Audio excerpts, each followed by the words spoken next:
right. Hello, everybody, and welcome to another Transform Your Ear Live. I'm very excited for this one. We have a topic today that I haven't gone through on this channel yet. But it is going to be a very great one. Before we get into introducing the guest and going through everything we have planned for you guys today, please in the chat, write down where are you coming from, say hello, where are you at, and also if you have any questions for us during this live stream, feel free to go ahead and ask them in the chat and we will get to them as soon as we can. So for today, what we have going on is I have a very special guest that is a master at finger picking and everything that involves that. At acoustic playing, he has been performing for a very long time. He is a master teacher. Today, I'd love to introduce Simon Candy. Simon, how are you doing? Hey Dylan, how you doing? I am doing great, man. It is so Excellent. great to have you. So today Well, we are thank you for having me. focusing. Can you hear me okay? Yeah, okay. Okay, awesome. So today we are focusing on the top 5 ways to master finger picking, which you know a lot about, Simon. So I would love to just start off with let's go through maybe your first one or kick us off on what's the first thing you want to go through for us. Sure. Okay. So, 5 ways to master finger picking guitar. So we could cover a lot of stuff here, but I'm going to try and sort of knuckle down in a few of the main areas that you'd want to give your attention to master finger picking guitar. So, first would be basic fundamental stuff. Okay. So it's not the most exciting stuff necessarily. People want to learn songs and they want to play like their heroes, if you like. But if we don't get the fundamentals right, then everything else is sort of going to fall apart. It's really, really important to get the foundational stuff right first. So when I talk about that, I'm referring to how you're sitting with the guitar to fingerpick. I'm referring to your picking hand position in particular. I'm going to assume that people already play guitar, and the fretting hand is right. The fretting hand is going to be the same whether you finger pick, flat pick, whatever. But the picking hand is in a particular position when you finger pick, and that can be an area where people sort of fall down a little bit. So if we cover the basics here, sitting with the guitar, we can have it on our right leg if we're right-handed, like I am. You can have it on your right leg, on your left leg in a classical position, or as I do here right now and often do, I have my right leg crossed over my left. You can't see that, but that's how my legs are right now. And I have the guitar sitting on my right leg. So it's kind of in between where the guitar would be if it was just on my right leg, not crossed over, or where it would be if it was more in the classical position. It's kind of in between the two. I like this a lot of the time.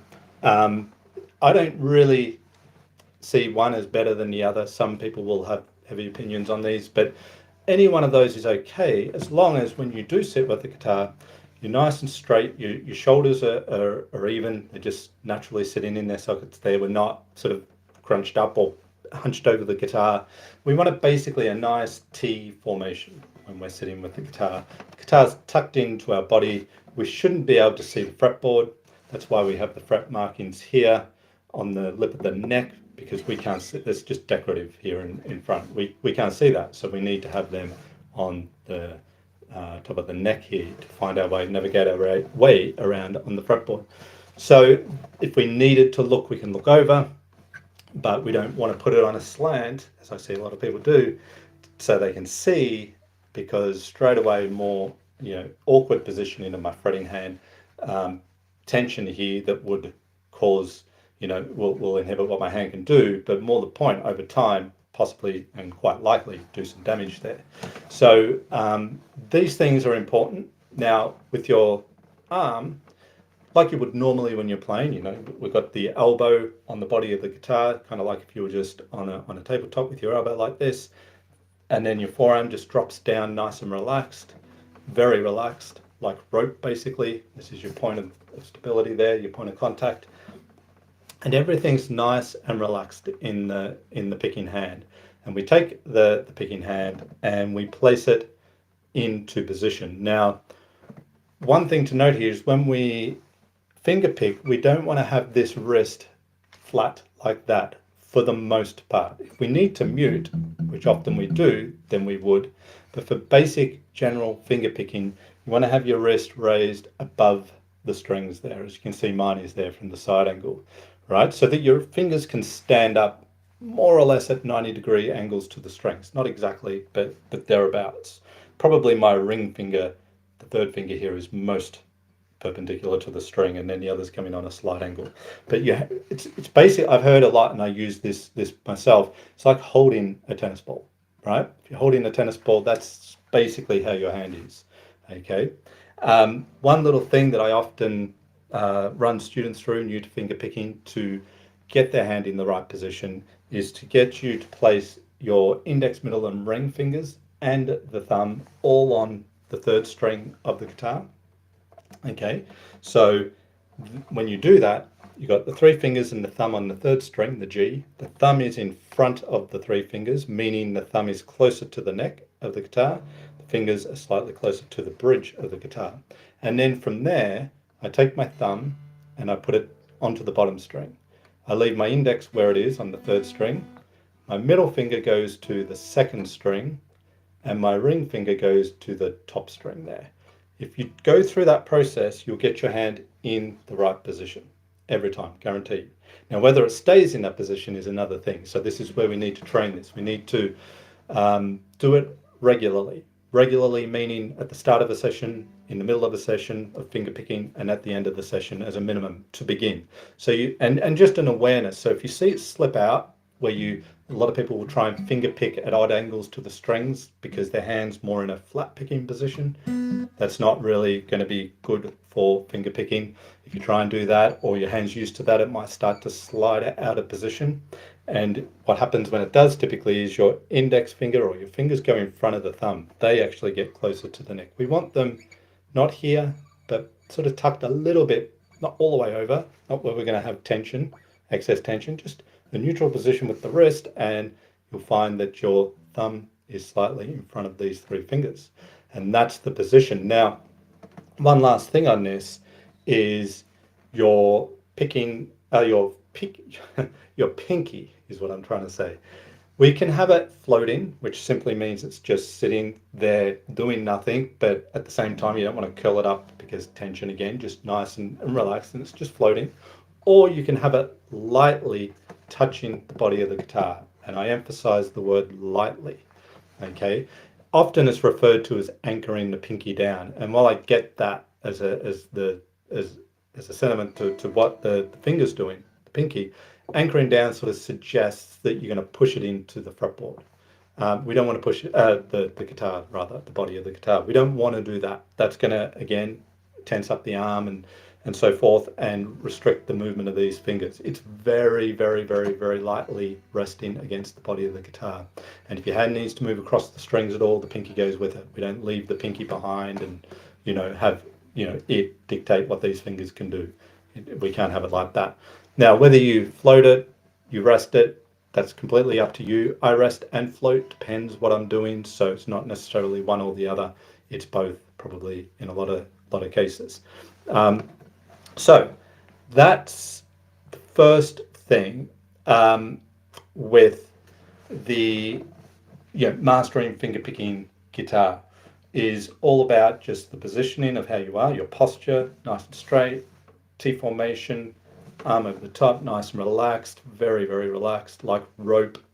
And then, you can go through that process of the three fingers and the thumb, and then decide whether you're going to put your pinky there for a little bit of extra stability, which is the purpose of doing that, along with the elbow, the forearm there.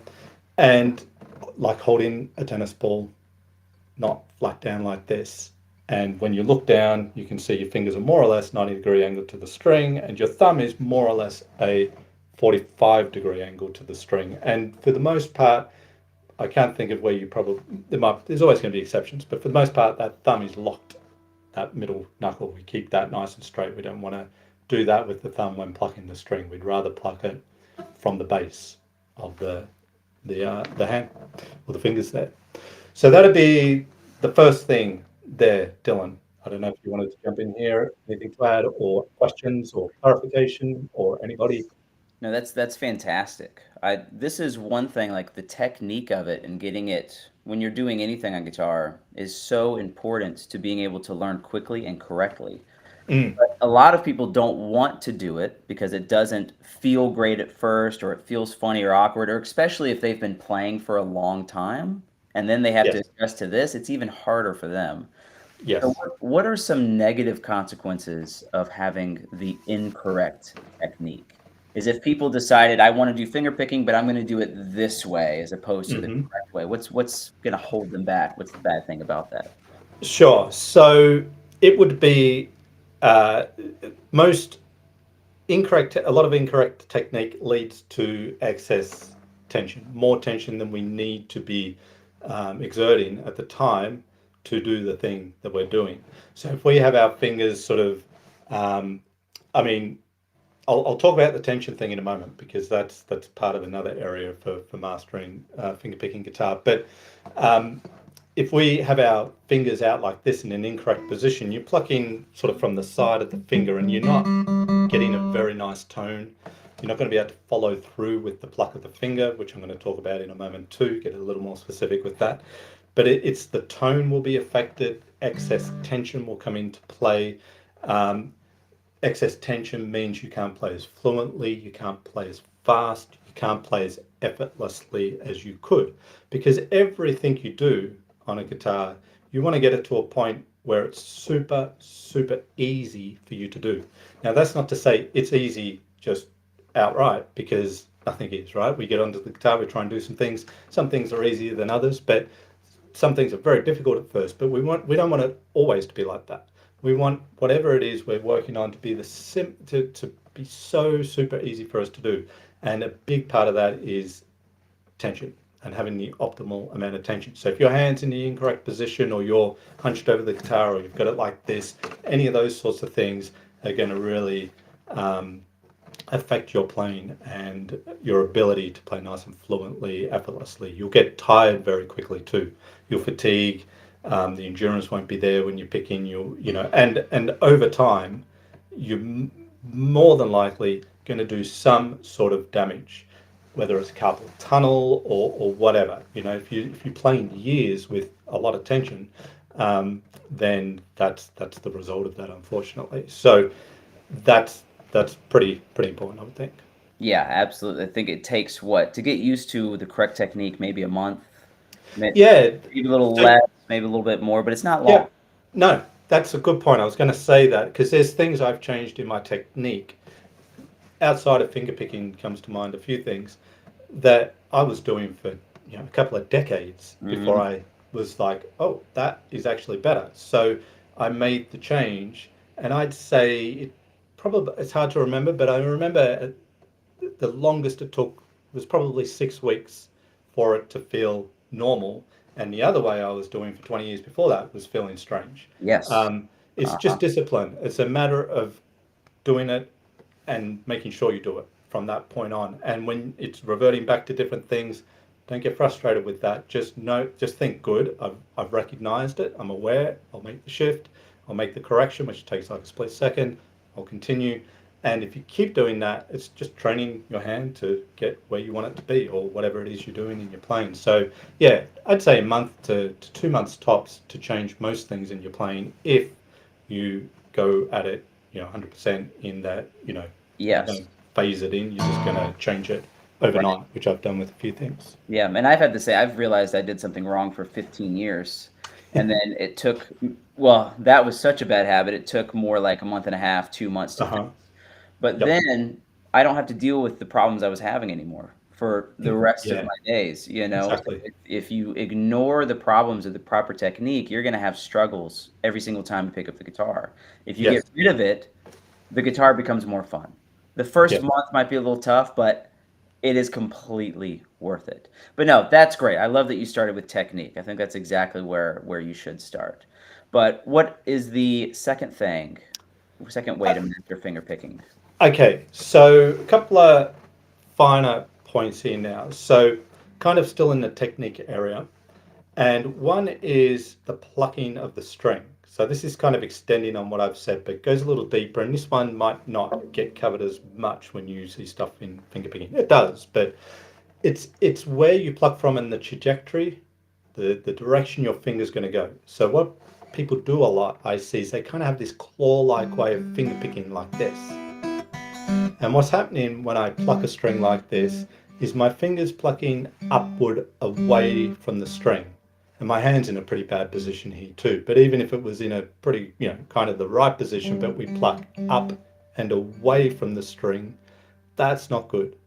We want to pluck towards the palm of the hand with the fingers. So if you took your picking hand and you did a one-handed clap like this, the direction your fingers are going when you do that is the same direction you want them to be going, the trajectory you want them to be taking, the pathway, when you pluck a string. But they're not going to go so far as they hit the palm of your hand. You're going to find that very hard to do. Not at all, not even close. But it is heading inward, not upward away from the string like this, plucking, but inward. And it stems from the base knuckle. When we pick upward away from the string, it tends to generate from the middle knuckle. Again, this affects the tone that you get, and also brings in tension, all these sorts of things we've spoken about. So it's the one-handed clap where your fingers are moving towards the palm of your hand. So when you've got your hand in position and you go to pluck a string, it's good to have all the fingers and the thumb on their strings, right? So you're just planting them down, and then you can pluck one finger, like my index finger there, and you can see it's going from the base knuckle and it's heading towards inside, towards the palm of my hand. Not going to hit the palm of the hand, as I said, but heading in that direction, not up and away from the string like this, but inward towards the palm of my hand. And that'd be the same for the middle finger and also the ring finger. So it's good just to sit there and practice plucking each string with your index, middle and ring fingers, while your thumb just rests very lightly on the bottom string. So just keep everything in place, promotes efficient movement. We don't want to move from the picking hand, from the elbow, or pulling away. It's all from the base of the fingers. This is all very stationary unless we're doing some sort of thumb slap or things like that. But for the most part, it's all generated from the base knuckle of each finger. And furthermore to that, when you pluck the string, I would make a point of just relaxing the finger back to the string. It's almost like one action. It's like an automatic reaction of plucking the string, it then just comes back. And you can even have it sit on the string. In actual play, you won't do that so much because you don't want to kill the note necessarily, but it's okay here. It's just, if we keep the finger like that, there's more tension in it than if it's back here. So it's just tension building to pluck the string and then releasing. And you can do that with each finger there. Right? So it's really fine focus here, really up on the detail here, right? The way we're plucking the string, the direction of the finger, and the optimal amount of tension. These things don't have to take a long time or take up a lot of your time. This might be a couple of minutes of your practice. That's enough if you do it regularly. Same with this, setting all this up, what I've spoken about so far, can be done in 3, 4, 5 minutes tops, in terms of checking everything and then practicing, in this case, just the plucking of the string, right? And a very, very relaxed finger, relaxing back to the string. You can have nails. A lot of finger pickers will have nails. I've got nails here which aren't very long, but just exceed sort of past the fingertip. And I round those so they don't get caught under the string. And when I pluck a string, it's kind of roughly, for the most part, 50-50 nail versus flesh. Sometimes a bit more flesh, sometimes a bit more nail, depending on the tone you want. If you don't have nails or don't want to grow nails, or grow nails and they break, you can finger pick without nails, no problem. What happens over time is you build the calluses on the fingertips, which then give you the tone that the nail would give you. So either way is fine in terms of the nail, fingernails. So a little extension or a little segue from there is then when you are plucking, let's say I grab a chord like a G chord. We want to, this little exercise has two benefits to it. So one is more improving your sound. The other is the technique of your finger plugging strings and so forth. So if I grab a G chord, standard G chord, and I pick a very simple pattern, I'll keep it really, really simple for this. I'll play the thumb on the bottom string, the index on the top, the third string, middle finger on the second string, and ring finger on the top string. I'm going to pluck up, but what I'm going to do is I'm going to highlight one finger. I'm going to accent one finger. In this case, I'll start with the index finger. So what I want to do is I want the index finger to really stand out from the others. So I pluck a little more attack with that finger, but I also back off on the thumb, middle, and ring fingers. So it sounds like this. So you can really hear the index finger here. Right? Then we could shift that along and do the same thing, but with the middle finger. So that would sound like this. So now you can really hear that the middle finger is being accented. Or I could do it with the ring finger on the top string, and that would sound like this. So you're very soft on the non-accented strings and more attack on the finger that you're accenting. And you could do it, and should do it, also with the thumb. So that would sound like this.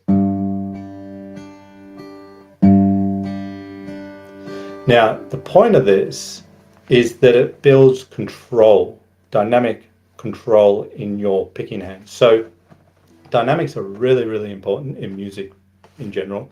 And one of those things that can either have you sound like a real pro, really musical, or like an amateur if you're not using dynamics. And so there's lots of things that contribute to dynamics. Here I'm referring more to volume, but there are more things that will bring dynamics in and out of your music, create that light and shade if you like. But here we're gaining control over each individual finger and the thumb. So instead of just playing softer when you need to play softer, or playing louder when you need to play louder, and that's great, but that's, and we do that at times of course, but that's like having a volume for your fingers, a master volume that either brings them down, brings them up, etc. Here, it's like if we think of a mixing desk and you've got the tracks for each instrument. So if we've got one for each finger, we can bring up and down the volume of each finger, more finely tuned, which will bring more scope to our dynamics if we can do that. If we can really have one note stand out more than another, we're going to create really nice, what I sort of more refer to as microdynamics on a real fine level. Macrodynamics would be more, louder in this section, softer in that section, bring it right down here. But the microdynamics are working away most of the time when you're finger picking. Not every note is even in volume. So this allows you to build that skill just by accenting a particular finger, highlighting it by accenting it. When you do, you want to make sure you don't do extra movement in the picking hand. It's still got to be in towards the palm of the hand, everything's nice and still here. If I did this and I went through each finger but the volume was down, it shouldn't look any different, right? It should look the same pretty much every time. So nothing is changing in terms of all the mechanics that are going on with your picking hand when you're doing this. It's just that you're going to be accenting. You can also accent different combinations as well, not just a single finger. But this allows us to sound more musical, because when we play and add embellishments and melody, we often want those higher notes to stand out more than the notes that are accompanying that melody, if you like. So not everything is the same volume as,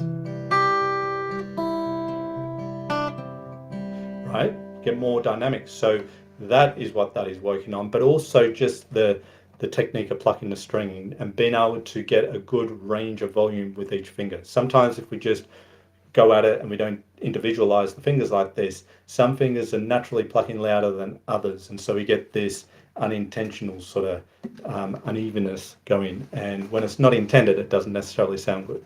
So, so still in the technique area, but more specifically the tension thing and the optimal tension needed for doing any particular uh, mechanical thing as we pick and pluck the strings, and then the dynamics. That's really important to do. That is awesome. So we've covered the technique, we've covered the dynamics. Mm-hmm. Some things that I'm learning as well, like thinking like the technique, the analogies you're using, where it's like clapping like this, Yes. or where each finger has its own volume control. Yeah. This is Mm-hmm. just excellent ways to think about it. And for those that are watching, you want to make sure you take notes on this and plan on how to practice this because this is stuff that will really, really help your finger picking. But no, Simon, this is excellent, man. Excellent The first few things. the other thing that I often sort of use as a bit of an analogy too is the three. Here's a I don't know if we could call this a mistake as such, but here's sometimes people forget about the ring finger. It's kind of like the pinky equivalent when you're fretting. You know, I'm sure Yeah, you've had students before who are like, it's too hard. I'm just going to forget about the pinky and almost the all gap between us, right? of But them. the ring finger is like that in the picking hand. Now, there are plenty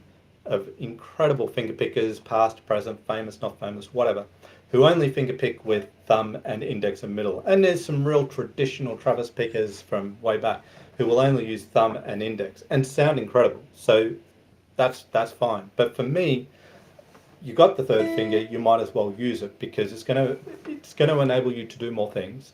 But the thing is, each finger is like a different tone. So I think of it as like the pickup selector on, you know, say a Mhm. Les Paul. You know, you got the bridge, you got the middle pickup, you got the neck pickup. That's kind of like these three fingers. This ring finger, a bit more of a twangy sound to it, which is like the bridge pickup. This one is kind of like the middle pickup, the middle finger, and then the index is probably the slightly warmer one, which is like the neck pickup. So they are all different sounds, different tones.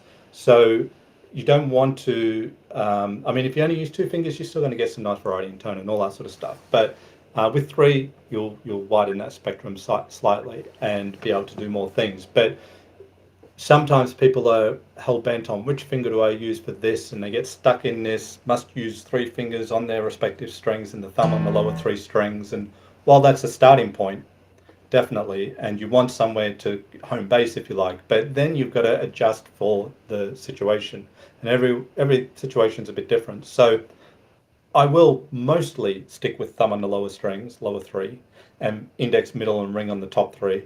But I'm not going to be stuck on that. That's not a rule, that's just a guide.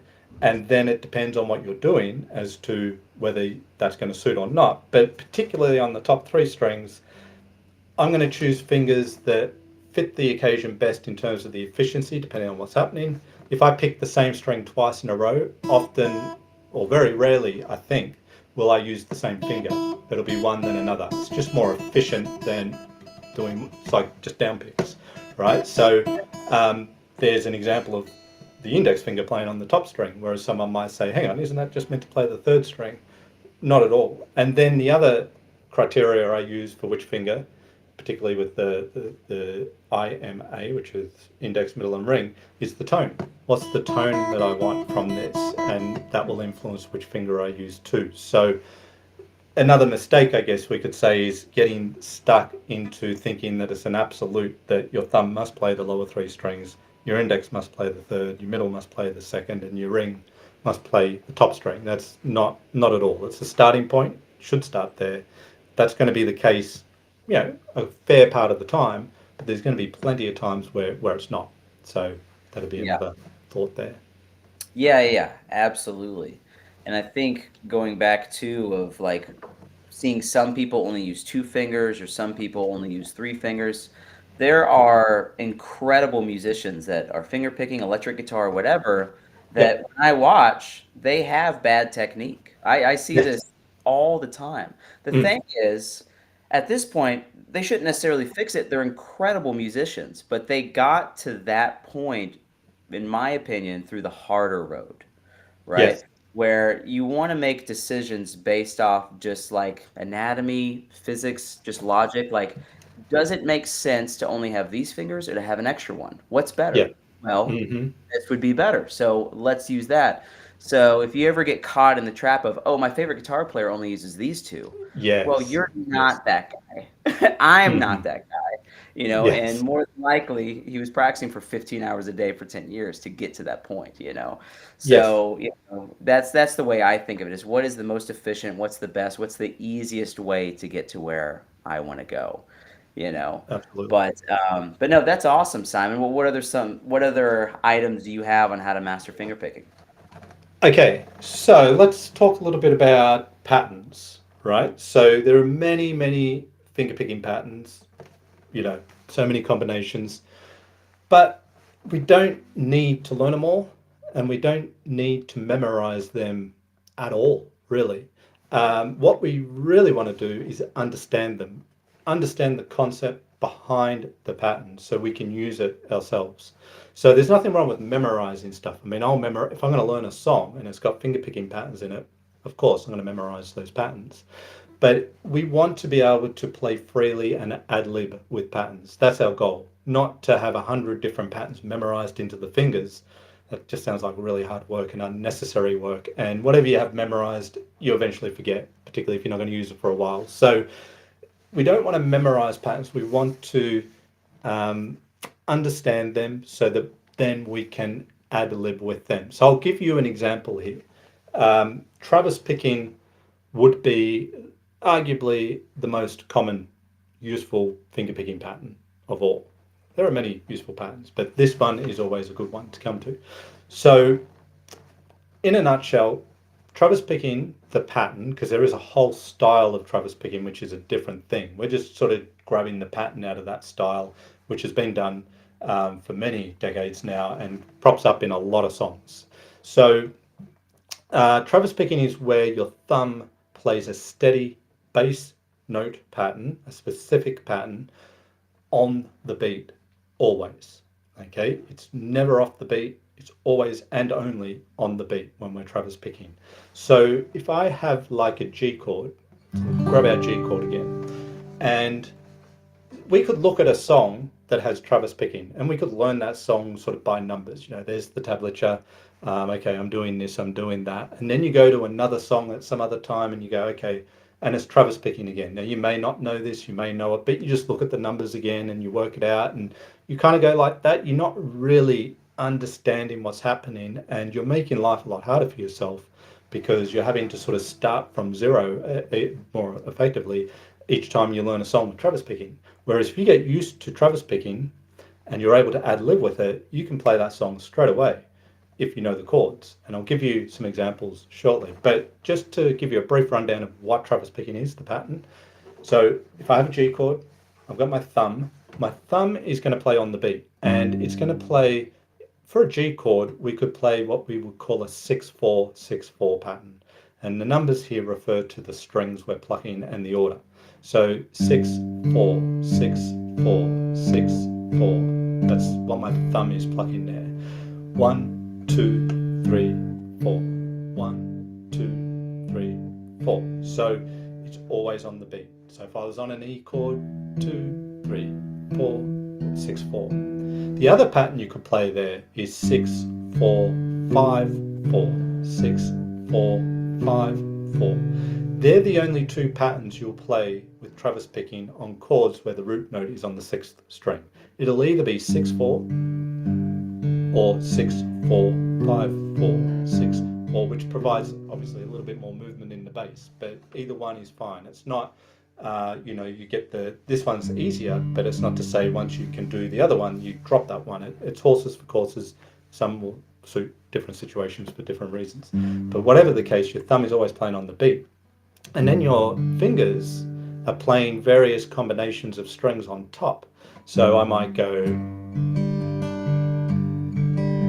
so I won't go into all the real specific detail here because it would be here forever or for quite a while. I've got plenty of Travis picking pattern Travis Picking videos on my YouTube channel. So if you're interested in that, you could just do a search on my channel, Travis Picking, and there'll be plenty there, and I go into it in a lot more detail. But to give you the idea, I'm picking in between the thumb on various offbeats, not necessarily all of them. The thing is, I can do lots of different combinations as long as the thumb continues. That's the constant. We can't change the thumb, but what we do in conjunction with the thumb, as little as we might, or as much,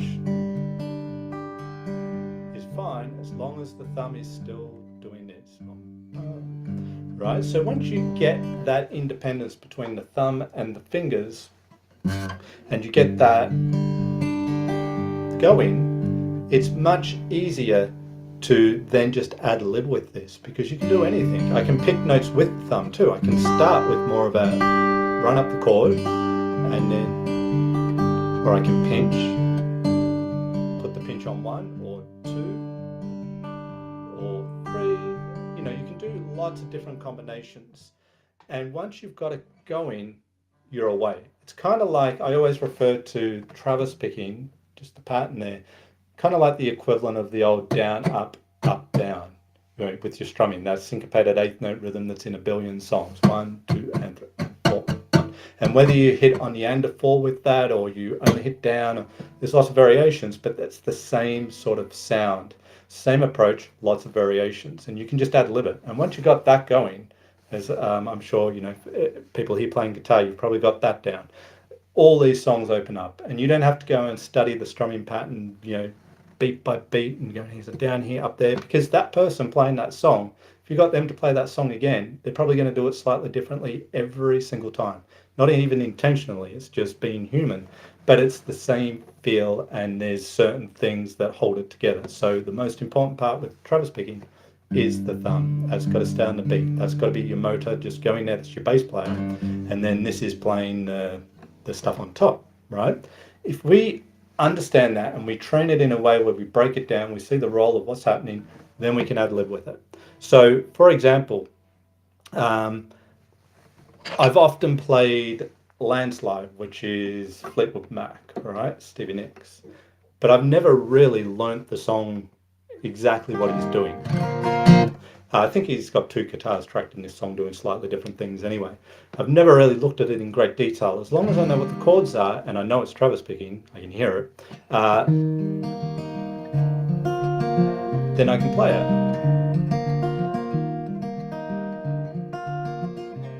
Right, it's just this for the most part. It goes into a chorus. Whatever it does, I'd need to know the chords. Whatever it does, right? I can't remember. But in the verses, it's this back to this. So if I know that, I can ad lib the pattern a bit.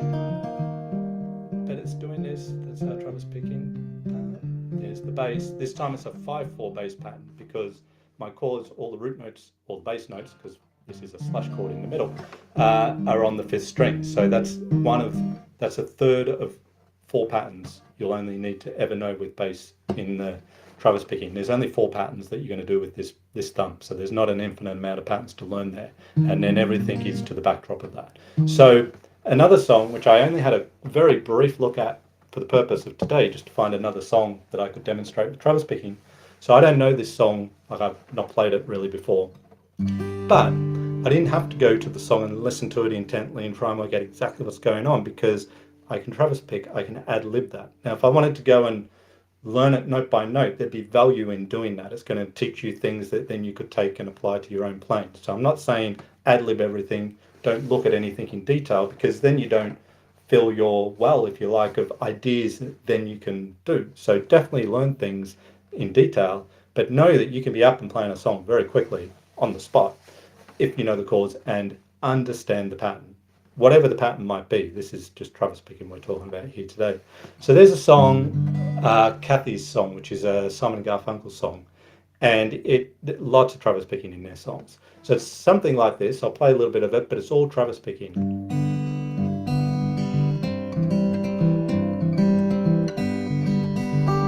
All Travis Picking.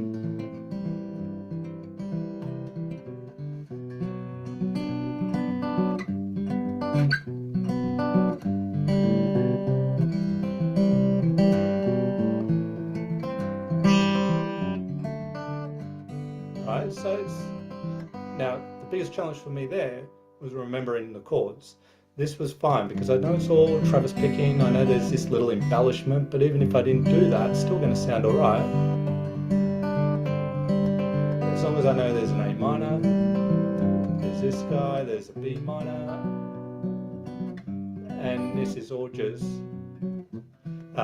going along automatically. That's where you want to get it to the point of where it's just automatic. It's happening without you having to think about it, and then you can put your focus onto the chords. If it's something you're doing sort of without much preparation, if you know the song well, then everything is going to be fine. And so Travis picking, once you learn it and you recognize it, both when you see it in tablature, I guess, but also when you hear it, you just realize how many songs it's used in across a number of different genres. This is not just folk or country or blues. It's used, all the time in the fingerpicking world. So Travis picking is a great pattern to get going to get that skill, but just in general, understanding the pattern so that you can create with it yourself and is really, really important, because that's really mastering something versus just being able to do it in a particular context. And then when it's in some other context, you sort of got to start back at the at the start again. We don't want to do that. We want to be able to ad lib stuff and then add the detail later if we so wish. Yeah, I think the whole ad lib thing is a really key thing to understand because people get so obsessed with playing the song exactly how like the tablature or whatever says it. And the Yes. truth is, like what you said, is they might have played it that way that time, but when they Mm. play it again, it's going to be slightly different and then slightly different again. Yes. Because you want to think in principle. The Mm. principle technique, if you can do that technique, then you can apply it to what they're doing. And it might not be note for note, but the feel and overall rhythm and everything is exactly the same and it sounds exactly like the song because that's what they're doing. They're Yeah. applying principle. They're not like, "Oh yeah, I hit the second string, then the fourth string, then the first string," and it's all about the feel. And the Yes. cool thing too is when you have that principle, then you can apply it to songs that don't necessarily use it. You Yes. can do finger picking versions of your favorite songs or different things like that, to be creative and come up with some cool stuff. Yes. But yeah, Absolutely. absolutely. And while you were talking, I wanted to see, Simon, if you could answer this. Yeah. This question here is everything that you're talking about, how many minutes per day do you recommend that people should practice? Okay. So I mean, how long is a piece of string in one sense? Because you could practice 3 hours a day, you could practice 30 minutes a day. One would obviously give you more results if you're focused and you're doing that consistently. But I mean, if we're talking about specifically what I've talked about today, so I'll take it in that context. But if not, let me know. Um, in terms of the this stuff and sitting right and that's 3 minutes. It's just getting everything right and making sure it's right. A mirror might be good, or just your camera on your computer so you can see yourself. And those sorts of things don't have to be much more than 3 minutes or thereabouts. You can do more, but that would be enough. But then you want to come back and check in on those fundamental things as you're going about playing whatever it is that you're going to play next. And then check in at the end and, check in regularly with it for a minute or two. And then, after a little while, a few weeks, a month, depending on what it is, you don't have to think about it so much anymore because that's now there. If we're thinking about Travis picking or finger picking patterns, you could spend 10 minutes a day on that. And it's not so much the amount of time you spend on it, it's the consistency of that time and what you do in that time. You could sit there for an hour and not get a lot done. You could sit there for 10 minutes and get a lot done. So it's not so much how long, it's just how often and how well you structure that time, how focused you are. So smaller amounts of time are easier to focus than larger, of course. So you could spend 10 minutes on finger picking patterns each day. You could spend a bit more. You could spend a little bit less. But if it's every day that you're working on that thing to a point where you get it to where you want it to be, that's what I'd be focusing on, or at least regularly. You have other things you're practicing, so maybe it comes in every other practice session. That'd be okay too. That's regular enough for it to be ticking along. Yeah. What do you think, Dylan? Do you have Thoughts on I that? I agree with you. I think the biggest thing you said is the consistency aspect. It is. Yeah. Is yeah, like if you're practicing, if assuming that it's high quality practice and it's not just random noodling and you're doing random things, more time is obviously better. But you want to ask first, how often, how many minutes can I commit to practicing every day or every other day? You want to decide, what do I feel like I know that I can do consistently, and start Mm. with that. If it's 20 minutes 3 times a week, great. If it's more, if it's less, that's great. But so it's the same thing as like people that decide they want to start going to the gym and they go every day for an hour and then they don't go again for 6 months and they're just left with Yeah. sore muscles and no results. Yes. I see students do this all the time. Is they get motivated, they practice like for hours, but then they get burnt out. So Yeah. it's all about consistency that compounds on each other, right? Yes. So yeah, I completely agree with that. But yeah, Awesome. awesome, awesome. Well, all right, Simon, what else you got for us, man? Okay. Well, let's have a look here. Let's go with. I talked about this with the Travis picking, but just in general, the thumb and finger independence. That's at the base of all finger picking. You need them to be working independently of each other. So if we think of, um, well, if I was to do this, there are two things happening here. I've got my thumb playing a quarter note rhythm, 3, 4, 1, 2, 3, 4, right? And I've got my ring finger in this case plucking the top string in a whole note, as a whole note. 1, 2, 3, 4, taking up the whole bar. So there's two different things happening there at once, the thumb and the ring finger.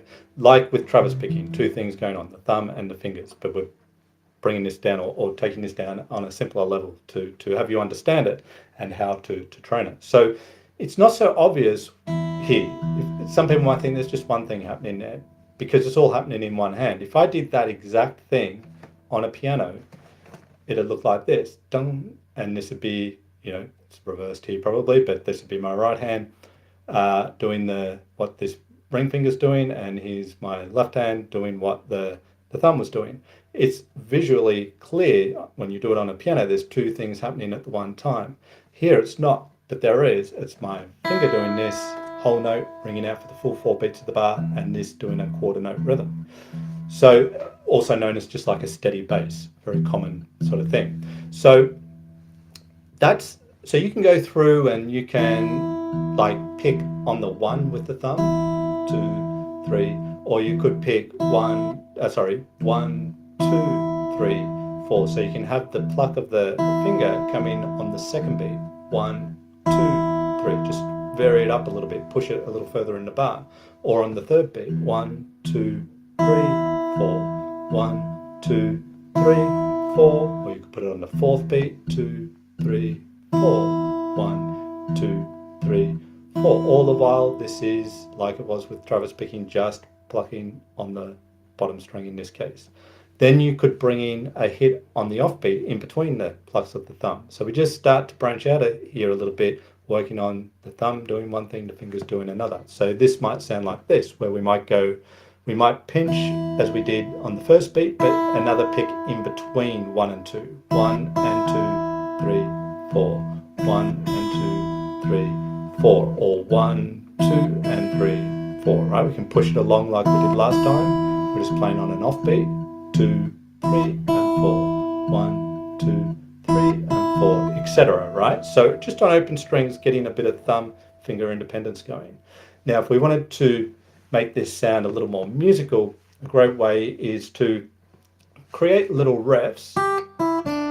Let's say I have a little riff here. This is just coming straight out of my E minor pentatonic scale, and I'm just playing on the top 2 strings, 3rd fret top string, open top string, 3rd fret 2nd string, open top string. There's a little riff, and I'm going to count to 1 and 2 and 3, 4.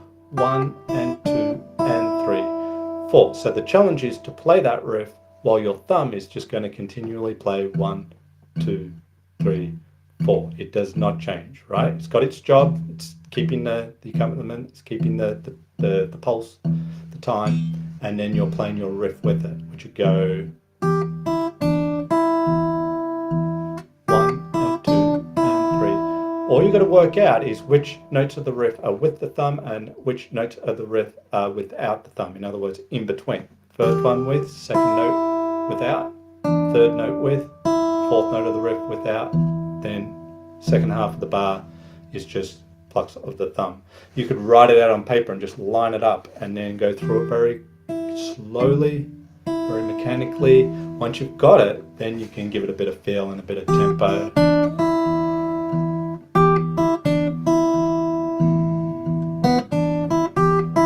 And variations and so forth. 1 and 2 and 3 and 4. 1 and 2 and 3, 4. You know, all sorts of little riffs that you can do. Right, but all the while your thumb is just playing down on the beat. There's lots of ways we can train thumb and finger independence. It naturally will develop as you learn songs and so forth, and there's nothing wrong with learning songs, of course, but we want to get into the techniques that are required to play songs so that we can speed that process up, bring more understanding to it, and become better finger pickers as a result. But that's a starting point that you could do with just the thumb on the low string, playing some refs and things on the higher strings, or certainly Travis picking, which is a little bit more involved because your thumb's going to switch between strings, but that is certainly working with independence. And you want to see them as two different things. These fingers are one entity, if you like, the thumb is another. Right, left hand of a pianist is the way I like to think about it. Yeah, very cool. I like how it frees up the left hand to where Yes. you're not tied down to a chord. You can move up and down the fretboard as much because you have those root notes in between. Yeah, that's right. It sounds like two guitar players. This is like what happens when people find out you play guitars. They always ask you to play something. And something like this to pull out as opposed to just strumming chords or something is way more interesting, you know, way more Yes. impressive, more fun. And you can be creative with it, move up and down the pentatonic, you know, it's a very cool thing. And it's something to me that sounds a lot more complicated than it actually is. Exactly. I mean, you could take some of those, you know, just little pentatonic little phrases on the higher strings. They'll all work against the drone. Yep. The next change in a blues is the A chord. Back to E. Oop. So there's lots of things that you can do just with, yeah, simply the low E and A strings ticking along.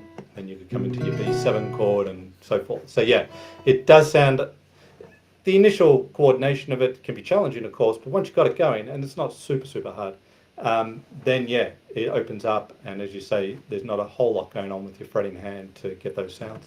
Yeah, very, very cool. And while you were going, we have a couple questions. Let's see if we Sure. can handle. So the first one is, can you pick the higher Hemant strings in varying order, or is it generally index, middle, and ring? No, different, yeah, as I was saying before, different orders perfectly fine. I mean, if I've got a pattern that is, let's say, I'm going to play the 6th string and I've got the top 2 strings in my pattern. I might choose to use my index and middle for those 2 strings rather than my middle and ring finger. That doesn't feel as comfortable to me using just my middle and ring finger as it does my index and middle. But if I had to play the 3rd string, then that'd be my index, and therefore my middle and ring would play the top 2 strings in that sort of context. But there's plenty of patterns that will, yeah, have you use, you know, index on the top string sometimes, or maybe your middle is going to play the 3rd string. Like, it depends on the situation. There's like sort of like tremolo picking patterns where I'm running up a chord with my thumb, arpeggiating like an E chord here, and my index and middle fingers are alternating on the top string. So it's thumb, middle, index, thumb, middle, index, thumb. So that's those 2 fingers only on the top string. So there's an, you know, and then you can bring in the ring finger with that too. So So there's 3 hits on the same string. So there's lots of different combinations you'll come across. So yeah, this is more of a starting point, a reference point, and it's going to suit a lot of situations, but there's going to be plenty where you'll change that up. Yeah, yeah, it all depends on context, the Yeah. situation, and what strings come before and after, Hmm. So with more experience, you get really good at deciding what fingers are going to be used best. Yeah, definitely. You Yeah, do. uh-huh. And then we have this question, which I think is a easy one to answer. What BPM is a good place to start? Yeah, if you're going to the metronome, I mean, I always find somewhere around 80 is pretty good because 60 is quite slow, and you think, oh, slower, that's great. But it gets to a point where it gets slow and it's challenging because it's so slow. There's so much space between your beats, you can easily rush 60. 80 just has a little bit more to it where it just seems to, for me, fit. And I've had the experience with students where it just seems to sit better for them at 70, 80 versus 60. Again, it depends what you're doing to the metronome, but if you're playing like a Travis picking pattern, I mean, you could go with 60, anywhere between 60 and 80, but I often find 80 is a just gives it a little bit more and has it sort of come together a little easier for me versus 60 where it's easy to rush. It's good to practice at 60 for that purpose to get better at staying in time and adjusting and so forth. But whatever you take to the metronome, make sure you got the mechanics happening. Don't try and learn a Travis picking pattern with the metronome. Get the pattern down first, then bring the metronome in. If you're trying to learn the pattern and it's not quite in the fingers, and now you're also trying to play it consistently at whatever tempo, it's just adding layers of challenge Yeah, that is fine to do when the time's right. But if you haven't got the mechanics down, don't try to put anything timing wise to it because it's not going to work. yeah. You could work with a metronome and clap a rhythm. That's fine because you can clap and you take the guitar out of it and just work with the rhythm aspect. But if it's something that your hand's doing, make sure it's got it down well before you bring it to the metronome. Exactly. You don't want to stack one hard thing on top of another hard thing, another Yeah. hard thing. That's when you wonder why you're not progressing fast because you're taking on Yes. too much. And yeah, like he said, getting slower makes it harder, especially Yeah. at 60. So if you want to make it harder, go put the BPM on like 45. But I agree, Yeah. like around the 70, 80 BPM range is a good place to figure out where you are. Yes. And then our last one, Simon, Hmm. is this one from Warren. I used to drill random PIMA combos. What do you think of that? Start doing it again. Yeah. Mhm. I would. Yeah. When you say random, depending where you're at with your finger picking and your understanding of the patterns, I would grab a lot of different combinations from different sources and then mix and match. Because if you just randomly make it up, you might come up with some combinations that you're never going to come across. Because while there's theoretically lots of combinations of fingers that we could use when picking the strings, if we listed them all out, I'm sure there'd be many. But how many of those actually come up in music? And the answer is not a whole lot, really. It's like strumming. There's so many different strumming patterns we could do, but which ones are you going to come across the most? So definitely a good idea, and I would recommend doing it. But I would grab them from various sources. Just grab some. You can look at some of my ebooks to do with finger picking patterns and things that I do have, or anywhere you want to grab your resources from, and grab existing patterns that are used often in the fingerpicking world, and then you could learn them individually, and then you could start connecting them together. So let's say you had 6 combinations: thumb, index, middle, ring, different variations of those fingers in the thumb. So you could learn each one individually, then you could play number one and number two together and loop it around as a 2-bar rhythm. Then maybe you play number one, two, and three together and loop that around. Maybe you grab the second one and the fourth one and put that in a loop. Maybe you play any sort of combination of them back to back. And you could get to a point where you have them in front of you and you can make it up on the spot. So you start with the fourth pattern, but as you're picking it, you're deciding where you're going to go next. You're not planning it out ahead of time. That's another level once you've got various combinations of those patterns going that you could then do. So you could be on the first pattern and then you're deciding where you're going to go with the next pattern. You could just do it all on one chord, no chord change necessarily. But then, if you wanted to add a layer of challenge, you could bring in chord changes. But if we're just talking about that hand, that's what I would do. I would just mix and match, and you're not trying to memorize anything. You're just familiarizing, getting your fingers familiar with particular combinations that they're going to be able to do without you having to give it much thought. And certainly when you learn songs that have specific patterns, your fingers are going to go, oh yeah, did this one, know this one. And so it's going to lock into that pretty quickly, and it'll just be a matter of whatever your fretting hand's got to do to get the two working together. But yeah, randomizing, definitely just make sure the patterns you randomize are actual workable patterns, just not a sort of pattern in theory but is never used. Yeah, that's a great tip, is make sure what you're practicing is used in actual music. Yeah. There's a lot of exercises, especially warm-up exercises, that just Mm. warm up your fingers, but they're pretty pointless because you would never actually use them in real music. And I could go on and on about this. But Yes. yeah, make sure what you're practicing is actually used in real practice. Yeah. But Simon, this has been awesome. Do you have any final notes or final tips for anybody? Yeah, just a couple of things I would draw attention to. One is when you're learning songs, we're talking about, all the technique and fundamentals and patterns. Definitely learn songs. I mean, that's what it's all about, isn't it? Certainly for most people. And certainly when you start playing, you want to play Blackbird or you want to play whatever it is in the world of fingerpicking. So that's great. Definitely learn songs, but look behind, try and understand what's happening. You're not going to understand everything the first song you look at, but if you have that thing switched on where you want to understand, you're going to see patterns from one song to another, and it's going to start to reveal itself to you and what's happening, like the Travis picking and so forth. You're going to understand, therefore, you can learn the song much quicker. You don't even need to learn the full song. You can ad lib, as I said, on a certain point.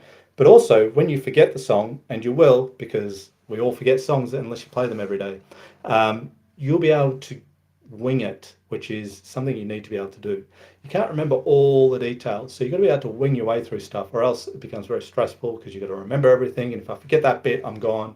We don't want that. We want that safety net underneath where we know if we get off track in terms of what's specifically happening in the song, we're okay. So the other thing with songs is pick songs that are on a suitable level. Nothing wrong with a challenge, but if you're starting to fingerpick, don't go to YouTube and go Tommy Emmanuel songs, okay? Because you're just going to fall flat in your face and you're going to think you're not good enough, and all these false beliefs will come in. Look at things that are challenging, sure, but are in your capability, okay? Because many people start with complicated things and they get stressed out and overwhelmed and end up quitting. Pick songs that are, and there's many simplified versions of songs too. So if you really like a song and there's a complicated version of it, and it's a pretty popular sort of song, you can be pretty sure there's going to be some simpler versions of them out there. So that's important. And the other thing which was sort of alluded to here a number of times is just, and it goes hand in hand with understanding stuff, is apply the skills. That I'd say that's the most important thing to master in anything, is being able to apply it. Because if you just learn songs for the sake of learning songs, that's fine, and maybe that's all you want to do, and there's nothing wrong with that. But if you really want to learn to fingerpick and be able to do your own stuff and ad lib and all this sort of thing, then you've got to apply the things you learn. If you just learn the song, you're not applying anything. You're learning someone else's application. Someone applied their skills to create that song. Now you're just copying that.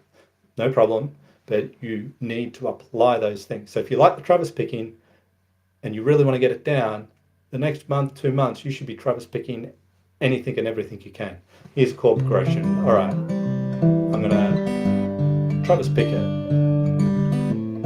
whatever the song is. Pick a song and Travis pick it, even if it sounds ridiculous because it's not a Travis pick song. Doesn't matter.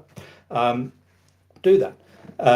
Take anything. So I often like to think, if I've got a song and I'm playing that song, I can grab things from outside of the song and apply it to the song, just a lot of the time for the sake of learning that thing, not because I want to play that song in that way. It's just the vehicle to work on my application. And just be very patient when you do it, because it can take some time, and a lot of the time you try something the first time, the second, the third, it doesn't work.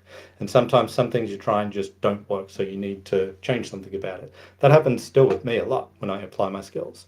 But but that's part of the fun of it for me. And it's really just problem solving and thinking, okay, that's not working because it's in this position, but if I move it up here, it's going to work better. Like if you're thinking like that, you're learning the fretboard, you're using knowledge and you're applying that knowledge. And I can't tell you how much you learn from doing that versus just always on the hunt for new songs, new tabs. I want to learn this song, that song, and not paying attention to what's happening and not taking the things that you like and applying them. You don't have to apply every single thing you come across. No one does that. You just take the stuff you like. You go, that's really cool. I love that, whatever it is. Let me take it and basically just ask yourself, what can I do with this? Or what else can I do with this? If you say that to the things you like, you'll find ways. You just want to get curious, try stuff out, and learn from it. So that would be a few additional things that we kind of alluded to, but just highlighting that point. Yeah, and I think out of everything you just said, like the entire hour, that last thing is maybe one of the most important things that almost every guitar player musician misses when they're teaching themselves or they're learning, is that when you're just learning a song, you're learning that one specific time they use that skill.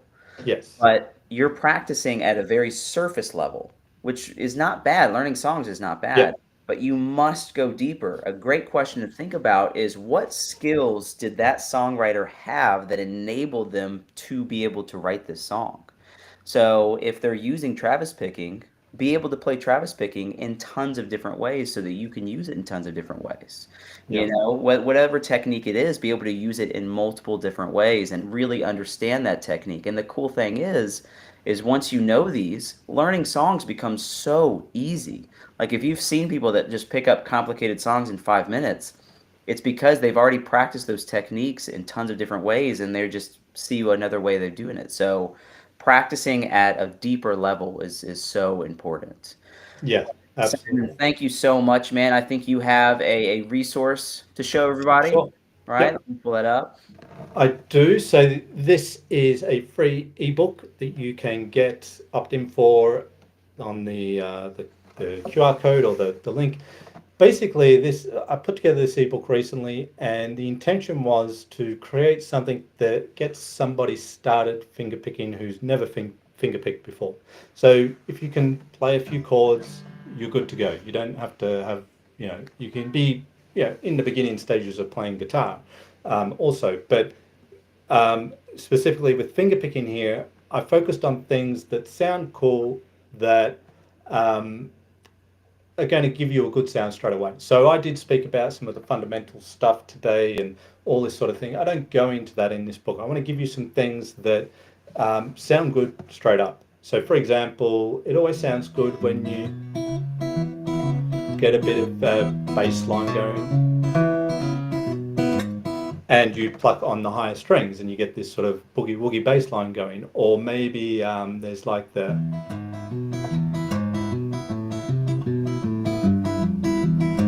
as Malaguana, which is a famous sort of Spanish piece. So there's some simple things that sound good. Some things are simple and they don't necessarily sound great off the bat. So I was looking for things that sounded good straight off the bat. Another one idea is to take open chords and move that shape up the fretboard. I'm just playing a C chord here the whole time, C chord shape. But the open strings ringing out against that sound really cool. So, and it's very, very simple. If you can play a C chord, you can do this. You could do it with an